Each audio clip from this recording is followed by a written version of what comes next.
ناراض مت ہوئیے گا، ہمارے بہت سارے نمازی بھائی کہتے ہیں کہ صاحب الحمدللہ 40 سال سے نماز پڑھ رہا ہوں، لیکن ان سے نماز سن کر دیکھ لیں، نہ الحمد صحیح پڑھتے ہیں نہ اس کے ساتھ سورت صحیح پڑھتے ہیں، نمازوں کا ٹھکانہ ہی نہیں ہے۔ وجہ اس کی کیا ہے؟ ہم نے دیکھ دیکھ کے نماز سیکھی ہے، کسی عالم سے کتاب پڑھ کر نہیں سیکھی ہوتی۔ ہم مسجد میں آتے ہیں ایک یوں تکبیر لگا، کہتے ہیں یہ بھی کوئی طریقہ ہوگا، ایک یہ بھی کوئی طریقہ ہوگا، ایک آئی یہ بھی ایک طریقہ۔ ہمارے بچے پریشان ہوتے ہیں کہ کیا، بعض بزرگ وضو کر رہے ہوتے ہیں، ہاتھ دھویا پھر یہ وہ بچہ کہتا ہے یہ بھی کچھ ہے، ہاتھ دھونے کے بعد کرنا ہوگا۔ اب اسے پتہ نہیں یہ سنت ہے یہ خلاف سنت۔ ہمارے نوجوان بعض اوقات نماز پڑھ رہے ہوتے ہیں، پف نکلی ہوئی ٹوپی غائب۔ اب ٹوپی سے نماز پڑھنا مستحب ہے، اس کا انکار نہیں ہے، اور ہم ادب بھی اس کو کہتے ہیں، لیکن بغیر ٹوپی کے نماز پڑھنا نہ گناہ ہے نہ کوئی مکروہ تحریمی، زیادہ سے زیادہ آپ کہہ سکتے ہیں مکروہ تنزیہی، جو گناہ نہیں ہے نظر شرع میں لیکن اچھا بھی نہیں ہے۔ یوں اب ہمارے کئی لوگوں کو دیکھا وہ نماز پڑھ رہا ہے، ٹوپی لی اس کے سر پہ، اور پھر جمائیں گے اس کو تھوڑا سا نا تاکہ اچھی طرح وہ اپنی جگہ بنا لے، لیکن اس کے بال بھی ایسے آوارہ گرد اور ایسے دشمن ہوتے ہیں، بولتے خبردار جو ٹوپی ٹکی سر پہ، وہ رکوع میں جاتا ہے ٹوپی پہلے سجدے میں۔ یہاں تک میں نے دیکھا ہے نوجوان سجدے میں گیا تو اس کو سجدے میں اس کے وہ جیسے نٹ کس رہے ہیں اس کے سر کے اوپر۔ ارے بھائی اس کو ٹوپی پہننا کوئی لازم نہیں تھا، آپ کا یہ اس کو اس طرح تنگ نہ کرنا واجب تھا، آپ نے کیا، آپ گناہگار ہوئے۔ سرکار نے تو نمازی کے آگے سے ایک قدم بڑھنا منع فرمایا، آپ پوری تباہ زمائی کر رہے ہیں اس کے سر کے اوپر ٹوپی لگانے کے سلسلے میں۔ ایسی بیٹا آنکھیں بند کر کے نماز نہیں پڑھتے ہیں، آنکھیں کھول کر پڑھتے ہیں۔ حالانکہ فقہ نے واضح لکھا ہے کہ اگر آنکھیں بند کر کے خشوع و خضوع زیادہ ہوتا ہے تو مستحب ہے کہ آنکھیں بند کر کے نماز پڑھیں، اور اگر آنکھیں کھول کر نماز پڑھنے سے خشوع و خضوع آتا ہے، دنیاوی خیالات سے نجات پاتے ہیں، تو آنکھیں کھول کر پڑھنا مستحب ہے۔ سمجھانا کیا چاہ رہا ہوں، دین سیکھا نہیں ہوتا ہم نے، سنی سنائی بات یا مسجد میں آ کے وہی آبزرویشن کے ذریعے جو ہم نے سیکھا ہوتا ہے اسے دوسروں پر مسلط کر رہے ہوتے ہیں۔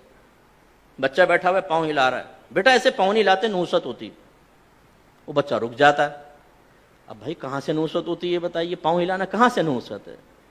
یہ تو کوئی نحوست نہیں ہے، شریعت نے تو کوئی منع نہیں کیا۔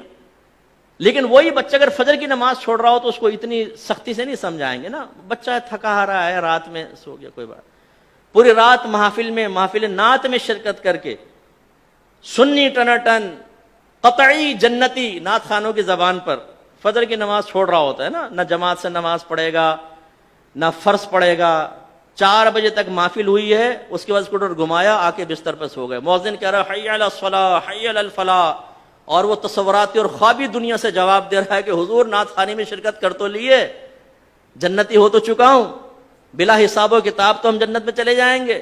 خود نعت خان نے شعر سنایا ہے، ہم رسول اللہ کے جنت رسول اللہ کی، یہ حی علی الصلاح حی علی الفلاح دوسرے لوگوں کے لیے ہے، جو نعت خوانی میں شرکت نہیں کرتے ان کے لیے ہو سکتا ہے، ہم تو جنتی ہیں۔ یہ ہم لوگوں کی حالت ہے۔ تو خلاصہ کلام یہ ہے کہ دین آپ سیکھیے۔ میں نے الحمدللہ بالغان کا بہت مدرسہ پڑھایا، نمازیں سنیں کوئی ٹھکانہ نہیں، سبحان رب الاعلی، التحیات، حالانکہ صحیح لفظ ہے التحیات، التحیات نہیں ہے۔ اسی طرح صحیح لفظ ہے رب اجعلنی، اور اکثر کیا پڑھیں گے ربی جعلنی، ربی جعلنی، غلط ہے۔ یہ اصل میں اجعل صیغہ امر کا، ربی کو با کو جیم سے ملائیں گے حمزہ وصلی گر جائے گا، رب اجعلنی، رب اجعلنی، لیکن ربی جعلنی۔ تو یہ کیوں ہوتا ہے؟ آپ میں سے بہت سو ہو سکتا ہے کتاب دیکھ کر بھی سیکھا ہو، لیکن آج سے 35 سال پہلے 40 سال پہلے، اب وہ بیچ میں جو غلطی آئی وہ پختہ ہوتی چلی گئی، بتائیے نہیں۔ اس لیے ناراض مت ہوئیے گا، آپ میرے بزرگ ہیں، میرے بڑے ہیں، جو بزرگ بیٹھے ہوئے جو ہم عمر ہیں اور جو چھوٹے ہیں وہ بچے ہیں، لیکن ایک دفعہ اپنی نماز کسی قاری صاحب کو سنا دیں۔ پہلی بات تو یہ کہ جس کو ڈر ہوگا نا، خوف کہ میں پھنسوں گا، وہ سنائے گا ہی نہیں، وہ کہے گا مفتی صاحب نے ٹھیک کہا لیکن اللہ کی رحمت بہت بڑی، اللہ معاف کرنے والا ہے۔